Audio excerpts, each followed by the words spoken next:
So now students, we are going to find out the derivation value of the bandwidth. Let's see how it is done. तो पहले तो हम power का graph बना लें, average power versus omega, और इसके बिल्कुल सामने हम जानबूझ के बनाएंगे ताकि हम पता लगा सकें करंट कैसे बनाते हैं। तो हमने देखा कि ये हमारा ग्राफ बन रहा है और मैक्सिमम जो पावर है वो E0² है, और हमको बैंडविड्थ जो डिफाइंड है वो हाफ पावर पे डिफाइन की गई है E0²2R। और जब हमने देखा कि आई वर्सेस ओमेगा कर्व बना रहे, शेप वैसी रहेगा, शेप पे चिंता ना करें इतनी। ये I0 का ग्राफ है और ये मैक्सिमम जो है वो I0 है, which is equals to E0/R। ठीक है।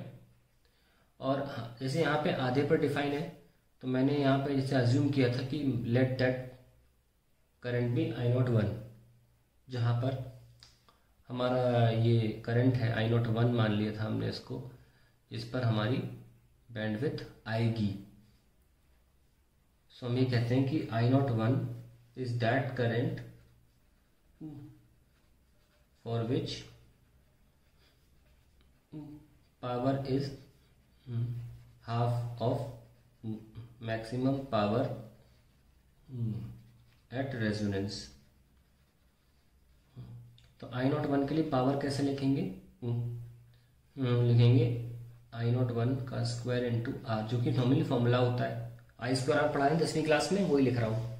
लेकिन ये किसके बराबर होना चाहिए? इसके बराबर होना चाहिए, E0²/2R के। तो फिर मैंने यहाँ पे भेज दिया था वहाँ पे ना, E0²/2R² एंड I01 आ गया था E0/R√2।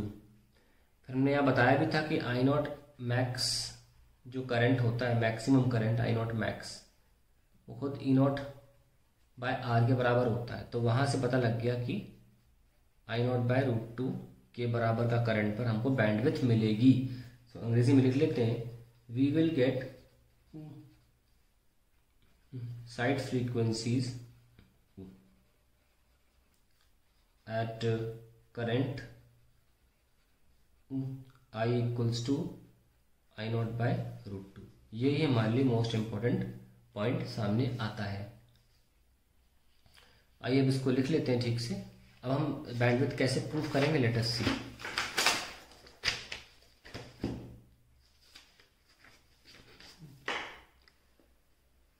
नो सी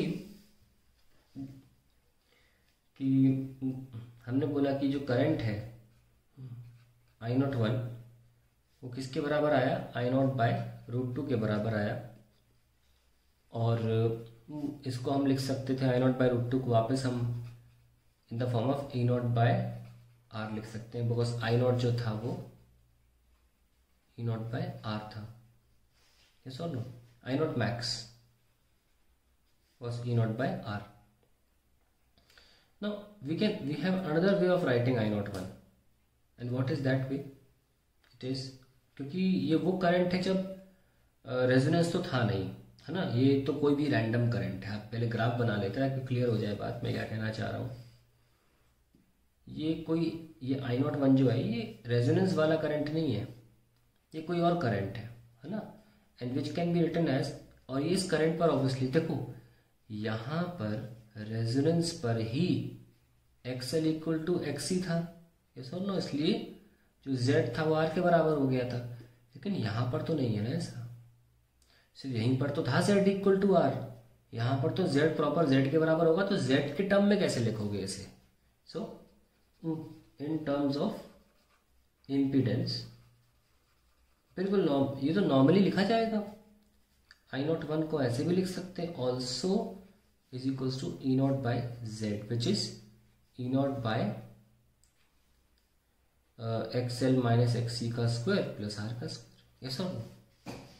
भाई यहीं पर तो है I0 इज इक्वल्स टू कितना? I0 मैक्स ना E0/Z, वेर यहाँ पर Z की वैल्यू R हो जाती है, क्योंकि Z मिनिमम होता है रेजोनेंस पर। किसी और फ्रीक्वेंसी पर तो Z R नहीं है ना, Z तो Z ही है, XL - XC का whole square plus R square. तो I01 जहाँ निकल के आया हाफ पावर पे 1/√2 of E0 by R at the same time वो ये भी तो है, तो दोनों को बराबर रख दिया हमने। I0 upon XL minus XC का स्क्वायर प्लस R का square is equals to E0/√2 R। ये कैंसिल हो गए, दोनों को ऊपर उठा दो, स्क्वायर कर दो।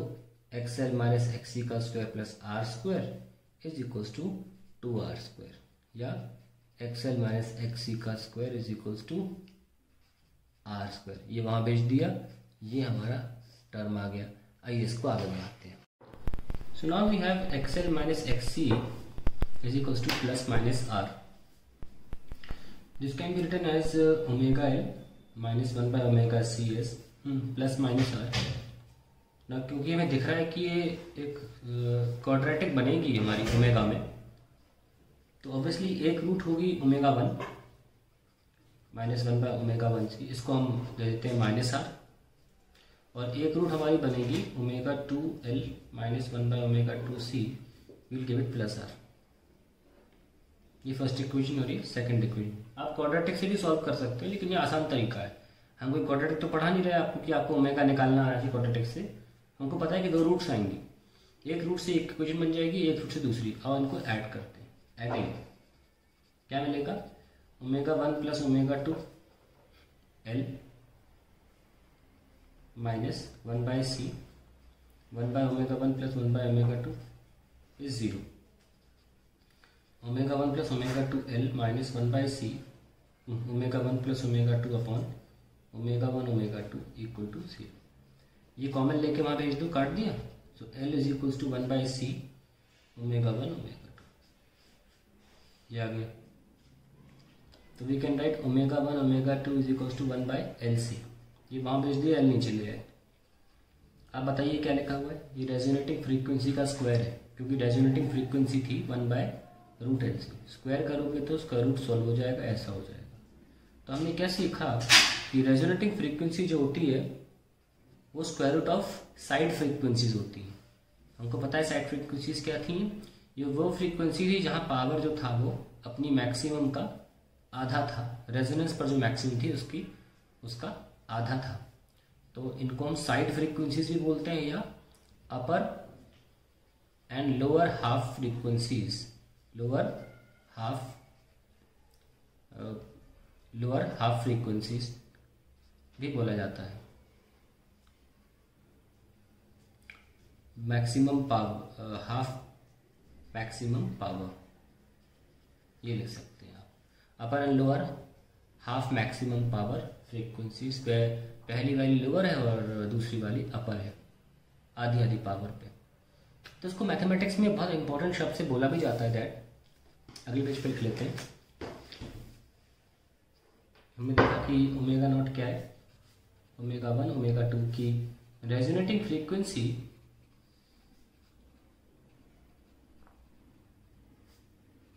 is geometric mean of the upper and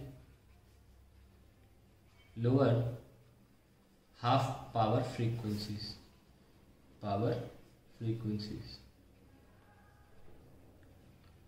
ठीक है। अब हम आगे चलते हैं। हमारा ω1L minus 1/ω1C minus R था, और ω2L minus 1/ω2C plus R था।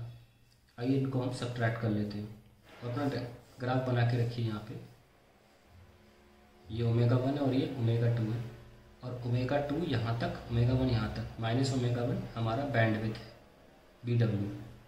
आइए अब इसे सब्ट्रैक्ट करेंगे। So omega second minus first कर लेते हैं, ठीक है। तो सेकेंड ये वाली, दूसरी वाली है, और ये फर्स्ट है। ω2 माइनस ω1 L, फिर दिस माइनस दिस करेंगे तो इसमें प्लस साइन आ जाएगा ना, तो C बाहर ले लीजिए, और 1/ω1 minus 1/ω2 is equals to R minus minus R 2R आ जाएगा। ω2 minus ω1 L plus 1/C ω2 minus ω1 upon ω1 ω2 is 2R। अब इसको हम बैंडविड्थ से रिप्लेस कर सकते हैं, BW L plus 1/C ω1 ω2 equals to 2R। आप नोटिस करें कि ये चीज़ जो लिखी है ओमेगा 1 ओमेगा 2, ये आप देख सकते हैं कि ओमेगा 1 ओमेगा 2 एक्चुअली में 1/LC था, और हम यहाँ पे रिप्लेस कर सकते हैं इसको। यहाँ पे bandwidth L plus 1/C into 1/LC, CC cancel, L ऊपर आ गया equals to 2R। So bandwidth is equals to, ऊपर आ जाएगा L plus L 2L, 2R/2L। So we have R/L। Finally हमें 2 डेल्टा ओमेगा की वैल्यू आ गई विच इज़ R/L। यही हमको निकालना था, है ना। सो बैंडविथ इज R/L। अब हम यहाँ पे क्यू फैक्टर को भी सॉल्व कर सकते हैं। तो what was my Q factor? Q factor था omega resonating frequency upon bandwidth. ये रेजोनेटिंग फ्रीक्वेंसी 1/√LC है, और जो बैंडविथ निकल के आया वो क्या निकल के आया? R/L। तो कितना कर लें इसको? L कैंसिल हो जाएगा, तो 1/R√L/C, that is the Q factor. तो क्यू फैक्टर कितना आया? 1/R√L/C। So we have done the bandwidth and we have done the quality factor also. और आखिरी जो चीज़ रह गई है वो ये देखना है कि आफ्टर ऑल क्यू फैक्टर को बढ़ाने से जो शार्पनेस बढ़ जाती है सर्किट की, या सिलेक्टिविटी बढ़ जाती है सर्किट की, सिलेक्टिविटी भी बढ़ जाती है सर्किट की, इसका फिजिकल मीनिंग क्या है इसको समझाने के लिए हम रेडियो रेजोनेंस का इस्तेमाल करेंगे, जो आपको ईजिली क्लियर हो जाएगा। कोई रेडियो सब चलाते हैं तो थोड़ा बहुत आपको जब एग्जाम्पल से समझाएंगे तो क्लियर हो जाएगा कि क्यू सर्किट का क्यू फैक्टर ज़्यादा रखना चाहिए। ठीक है। सो नेक्स्ट लेक्चर में आपको, नेक्स्ट वीडियो में रेडियो रेजोनेंस बताऊंगा, रेडियो कैसे चलाया जाता है।